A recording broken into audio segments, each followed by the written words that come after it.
외딴 곳에 있는 한적한 라이더 카페의 비밀, 장사가 안 될 것 같은데 왜 자꾸 생기나? 안녕하세요, 마니입니다. 오늘은 야마하의 R3를 타고 경상남도 합천군 합천읍을 지나고 있습니다. 제가 지난 3개월 동안 거의 하루도 빠짐없이 영상을 매일매일 올리다가 드디어 한 며칠 쉬고 왔습니다.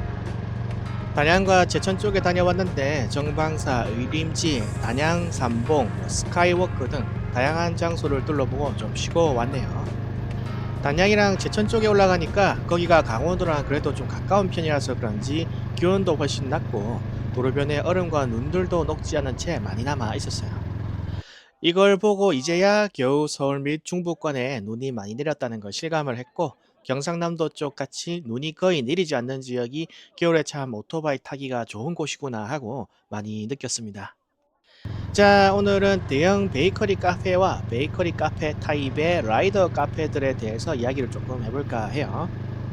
요즘 도시 외곽이나 시골 쪽 가보면 은근히 라이더 카페나 베이커리형 카페들이 많이 생겼다는 것을 느끼신 분들이 많으실 겁니다.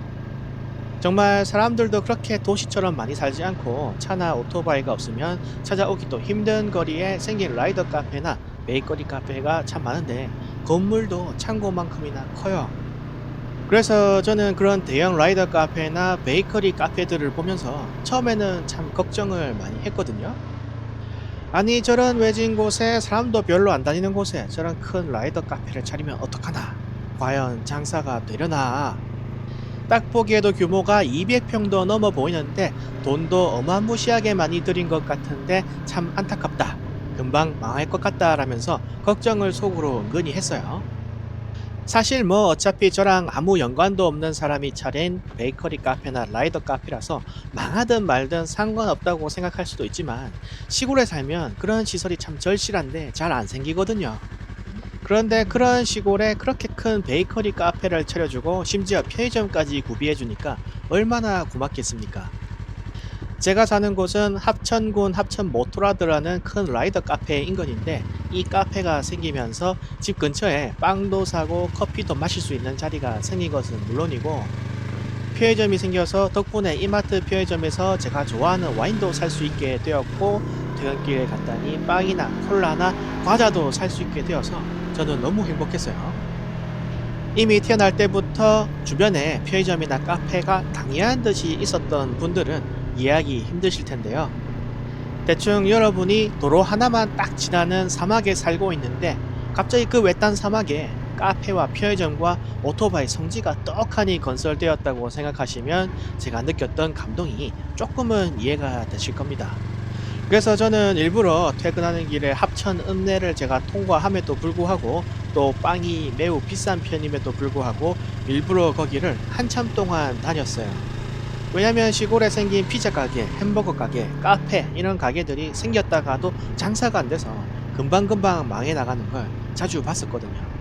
그래서 제발 망하지 않았으면 좋겠다는 생각에 일부러 퇴근길에 여기를 들러서 빵 하나라도 사가고 커피 한 잔이라도 사가고 하면서 제가 매일매일 들렀는데 정말로 손님이 거의 없더라고요.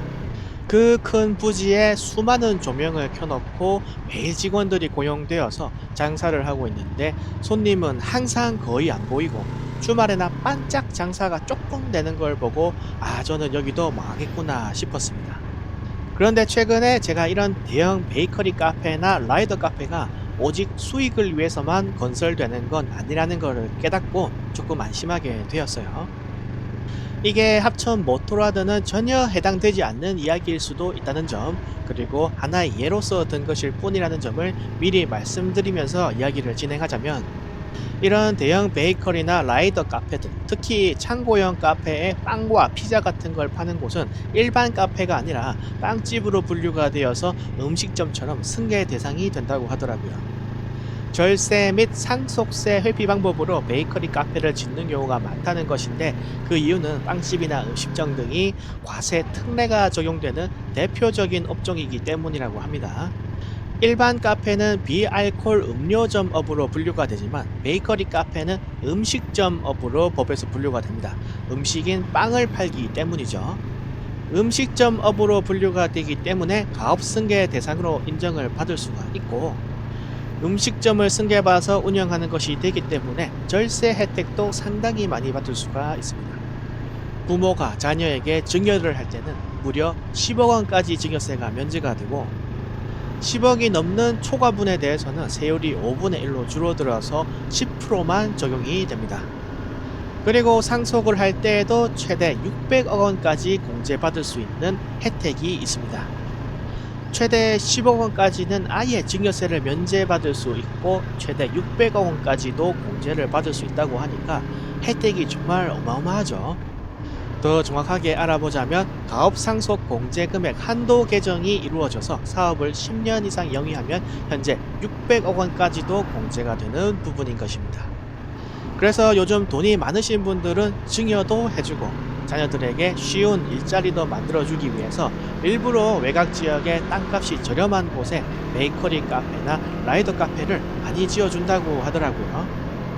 그렇게 라이더 카페나 베이커리 카페를 지어서 자녀를 직원으로 고용해서 고액의 임금을 주면서 근로 기록도 남길 수 있고 월급 명목으로 증여를 해서 세금을 회피할 수도 있습니다.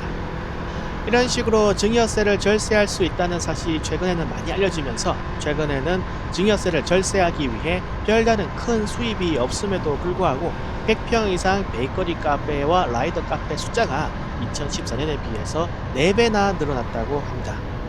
심지어 경기도 외곽 어떤 곳에는 가보면 2km 정도의 거리를 두고 라이더 카페와 베이커리 카페가 4개가 줄지어 서 있는 곳도 있다고 해요.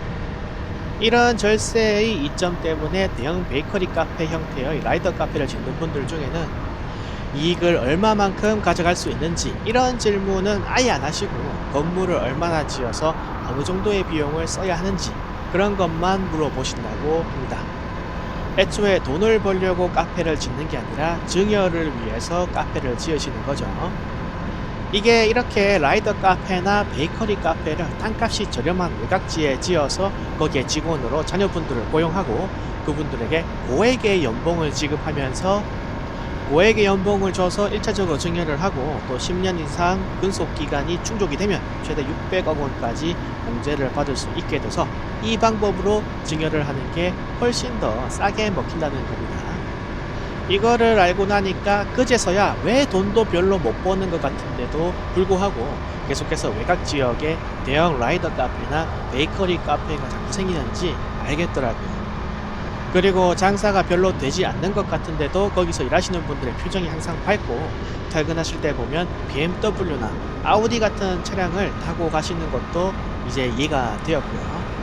대부분의 베이커리 카페나 라이더 카페 사장님과 직원분들이 사실은 금수저였다라는 가능성이 아주 높은 겁니다.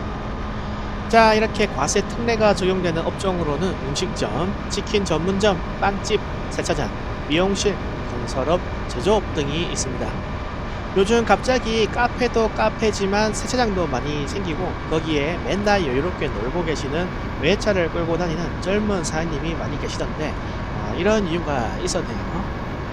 아무튼 항상 외딴 곳에 뜬금없이 지어지는 라이더 카페나 대형 베이커리 카페를 보면서 왜 저런 곳에 장사도 안 될 텐데 카페를 지어 올릴까?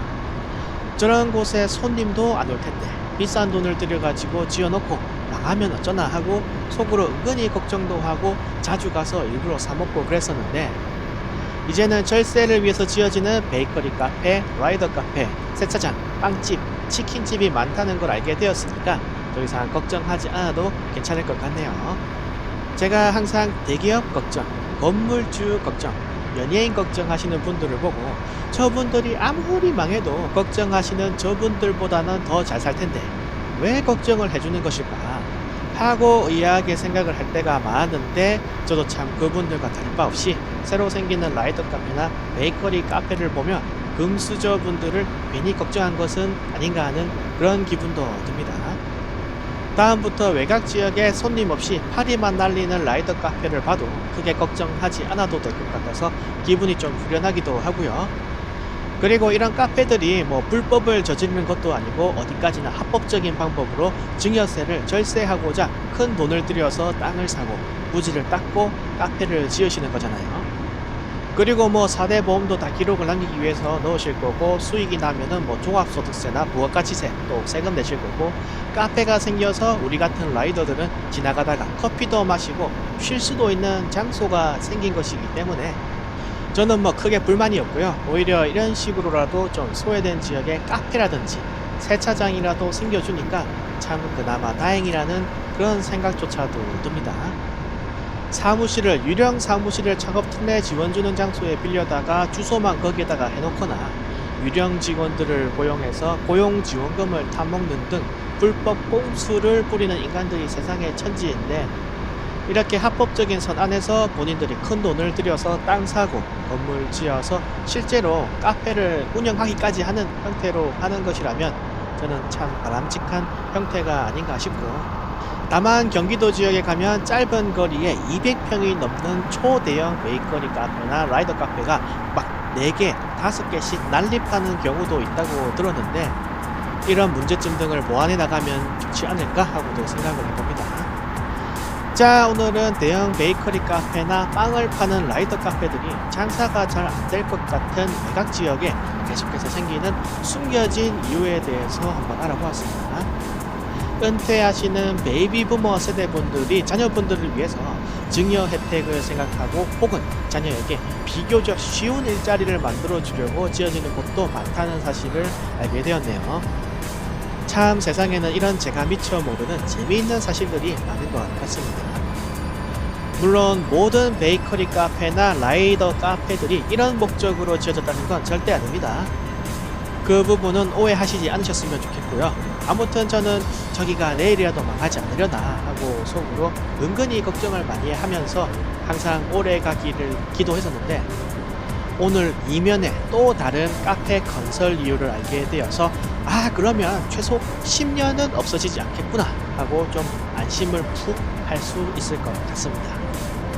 전국의 모든 라이더 카페와 베이커리 카페들 파이팅 하시고요. 덕분에 매년 재미있게 스탬프 투어도 다니고 커피도 잘 마시고 라이딩 도중 잘 쉬면서 잘 이용하고 있습니다. 요즘 경제가 많이 어렵고 내수 침체가 계속되고 있는데요. 위기를 잘 이겨내시고 큰 피해 없이 잘 넘어가시면 좋겠다고 진심으로 생각합니다. 자, 오늘 영상은 여기서 마치도록 하겠습니다. 제천 쪽에 가보니까 눈이 많이 내려있고 염화칼슘도 노면에 많이 뿌려져 있던데요. 항상 미끄럼 사고 조심하시고 알라무공 되시길 바랍니다.